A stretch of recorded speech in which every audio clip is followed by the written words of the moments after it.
Salve pessoal, aqui é o Leonardo.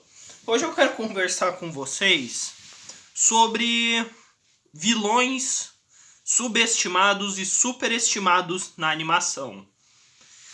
Primeiramente peço perdão pela minha voz, porque eu tô com gripe, com tosse, né?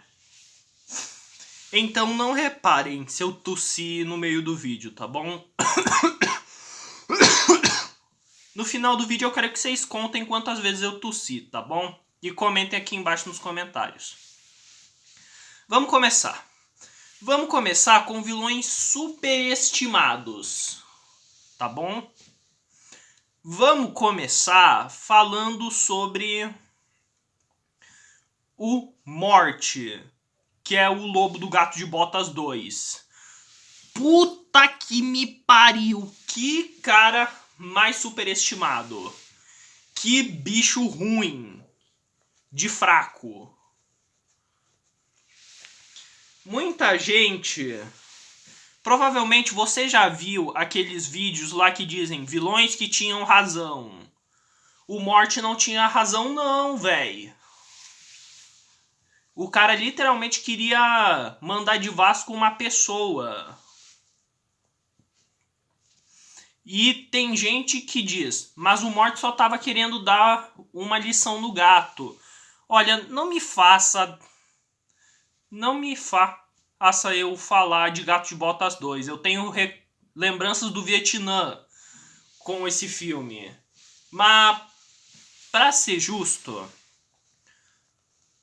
E vocês devem estar se perguntando que memórias do Vietnã são essas, né? Eu vou contar pra vocês. Vocês se lembram daquela época em que basicamente todo mundo tava babando o ovo da DreamWorks? Porque ela lançou Gato de Botas 2 e todo mundo tava jogando tomate na Disney? Pois é, naquela época o trouxa aqui tava com hiperfoco na Disney. E olha o que aconteceu. E por isso eu criei o canal no YouTube, pra desabafar.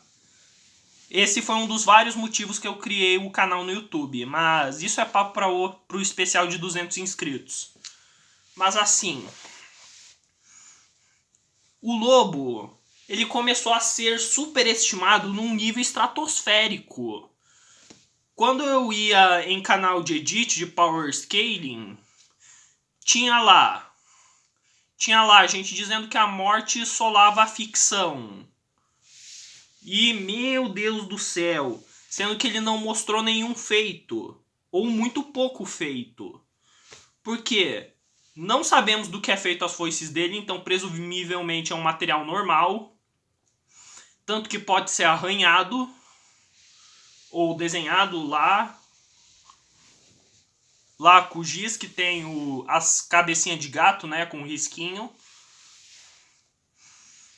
Também, ele perdeu pro Gato de Botas, que é um bom espadachim, mas ainda perdeu no final do filme. Mas daí tem o efeito, tem lá o feito da estrela, né, que ele rachou lá o negócio com as foices dele. Sendo que não sabemos do que é feito o material da estrela e só isso que a gente tem de feito dele. Não sabemos se ele tem super força, não sabemos se ele tem resistência, não sabemos de nada dele. E tinha gente dizendo que ele solava a ficção. Não preciso falar nada. Eu não quero desmerecer Gato de Botas 2, tá, pessoal? Mas é um filme bem legal, tá? Mas eu tenho raiva, em especial do Lobo, por tudo que ele me fez me irritar. Tanto que eu sou uma das poucas pessoas que não tem medo dele, vocês acreditam? Vocês acreditam? Porque aquele assobio dele, ele é mais relaxante do que realmente assustador. É até meio viciante. Mas enfim. o papo já sobre o lobo já tá bem grande, então vamos pro próximo, que é superestimado. O André Alphos de Helluva Boss. E basicamente todos os vilões de lá. Eu tô roubando nessa lista, mas eu não posso perder a oportunidade de rir dos vilões de Helluva Boss, pois eles são muito mal escritos. Porque nenhum deles oferece perigo. Tanto que uma coisa que eu falo é que a IMP nunca enfrentou um perigo real. Eles não enfrentaram alguém com 2 neurônios a mais. Eu aposto dinheiro que os 7 de The Boys podem peitar a IMP e ainda vencer. Sabe por quê? Eu vou usar os da série porque os da série tem mais feitos, né? O Capitão Pátria desviou de laser na luta contra o Billy Bruto e o Soldier Boy e o Huey. O Trem Bala desviou de feixes de luz. O Black Noir sobreviveu a uma explosão. A Maeve sobreviveu a uma explosão do Soldier Boy. E tudo mais. O Profundo resistiu a tiros. E um dos feitos dele fora de tela é que ele resistiu à Fossa das Marianas. Ou seja, se os 7 se unirem, acabou pra IMP, caixão, paletó de madeira.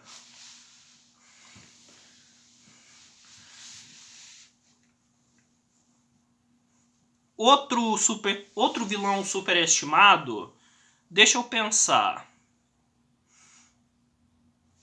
Sei lá, acho que o Tai Lung.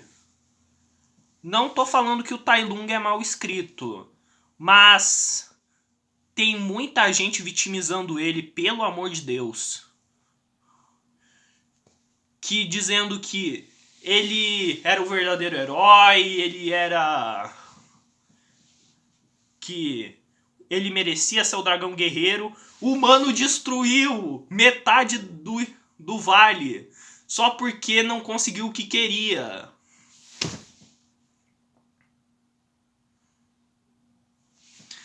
Eu não entendo a internet, pra ser honesto. Mas agora vamos para vilões subestimados. Eu vou falar aqui de um dos meus vilões favoritos da cultura pop, que é o Rockmoth / Gabriel Agreste / Monarch / Shadowmoth. Tanto faz como você queira chamar ele. Pois se você parar pra pensar, ele é um dos únicos vilões que conseguiu ganhar. Por exemplo, ele pegou os Miraculous da Ladybug do Cat Noir. Tudo bem que a maioria foi pela incompetência da Marinette, mas pelo menos ele pegou, né? Joia. E assim. Outra coisa foi que ele tem bons planos, alguns, mas só que não dá certo por puro roteiro, né? E agora que a Chrysalis tá...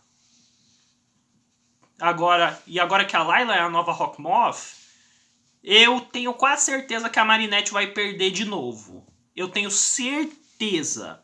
Porque aquela mulher é uma incompetente. A Marinette é uma incompetente.